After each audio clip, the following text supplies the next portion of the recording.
why they came to these conclusions. I'll tell you something about our religion. This religion is a miracle in the history of religions. And you know, I'm speaking with some knowledge of this. My university training was in comparative religion, and I think I probably know of all the traditions after Islam, I probably know Catholicism the best, but I know the Orthodox tradition reasonably well, and I've studied Hinduism. I don't know Hinduism very well, but I have studied it. And I studied Buddhism. I studied Taoism. I studied Native American tradition. I read several books on Native American tradition. I mean, there's a lot of different traditions within them, but books like Black Elk Speaks and other books. And the Jewish tradition also. As far as I can tell, there is no religion in the history of religions that was able to do what our scholars did, not because of themselves, in spite of themselves. I really mean that. They couldn't have done it. لو أنفقت ما في الأرض جميعا ما ألفت بين قلوبهم. If you spent the entire world, all the treasures of the world, you couldn't have united these hearts. But Allah united them. Allah united them. This is the only religion that has an agreed upon book. All the madhabs of this religion agree on the book. Even the deviant schools, there's no difference of opinion on the Quran, none. Tajweed, there's no difference of opinion. I mean, that's a miracle. How do you get the same pronunciation? How is that possible? How do you get 17 points of articulation? How is that possible? How is it possible that we know all the attributes of the letters? How is that possible? You can't get Jews to agree on how Hebrew is pronounced. You can't get Christians to agree on how Greek New Testament is pronounced. I had Greek for 2 years. My New Testament Greek teacher said, we don't know how this letter, we think it sounded like this, maybe it sounded like that. How is it? When you hear an Indonesian Quran reciter or a Moroccan Quran reciter, if they're pronouncing it according to the ahkam of tajweed, complete different ends of the earth, they pronounce it the same way. They might have different way of pronouncing it, the tune, that's not a good word, but the melody, you know, the way that they recite it. The maqam, it would be called a maqam. But no other religion has that. Now, how did they agree on these madhabs? I don't know how they did it. As far as I can tell, it's a miracle. There were no councils. I mean, the Christians had to have count. They actually bumped people off on these councils. They poisoned people. You read the Christian history. People were poisoned.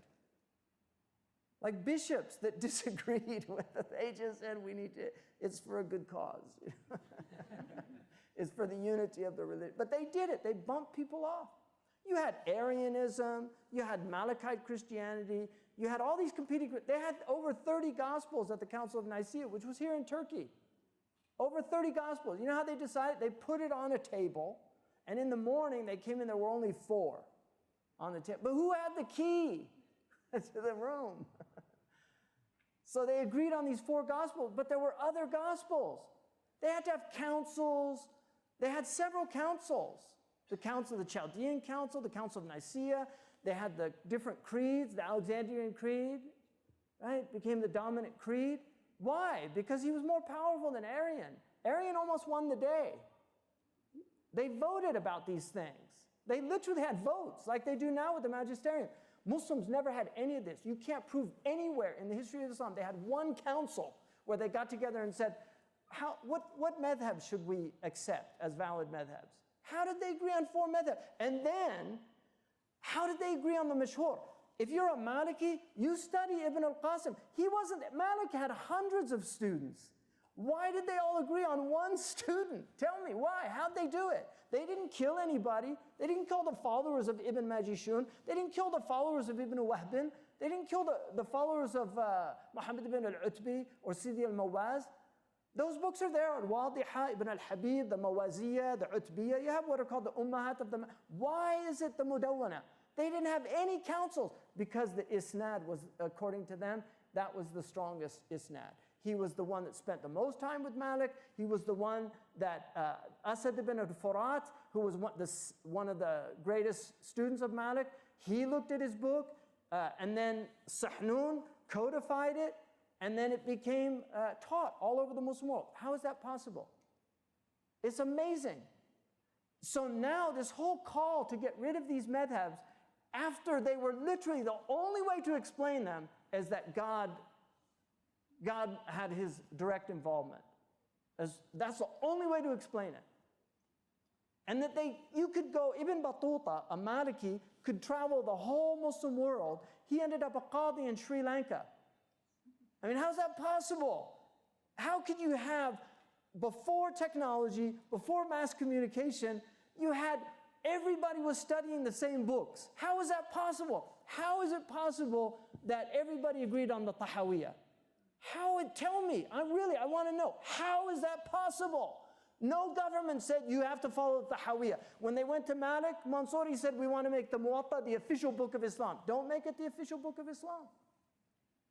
After the Quran, he said the Sahaba spread out in the Ummah. Don't force. That became the standard. No empire ever forced people. The Ottomans respected the other madhabs. They could have wiped the madhabs out and made Hanafi the only madhab. They could have wiped the aqaid out. Even the Ash'aris that became the dominant aqidah under the Seljuks, they didn't wipe the Athariyin out. They didn't wipe them out. They stayed. They're still here. They still have their asanid. Their books are still taught. It's a miracle of this religion. And so throwing this away, that's what he's saying. Be careful.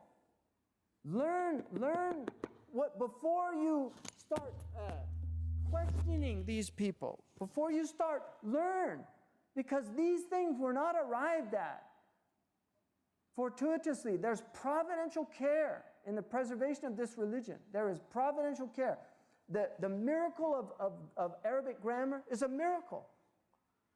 The Europeans don't have an English dictionary until the 18th century. There is no dictionary. We don't have a dictionary from Shakespeare's time. The Muslims had dictionaries in the first 100 years. But the words were preserved orally. They went around, this great Al-Asma'i, this is a genius Arab. He spent his entire life going to the Arab tribes. What does this word mean? When you say this, what do you mean by this? And he wrote everything down. It's a miracle. Who inspired them? Who inspired them to do that? To find out, because they wanted to preserve this religion, preserve every meaning of these words. This is an amazing thing. And we should have more himmah to try to learn these things. Really. Look at what they did with their life. They expended their life and energy for the preservation of this knowledge. And here we have it. It's all there. And everybody's playing Nintendo. My God. What an ungrateful lot we are. Really. Unbelievable.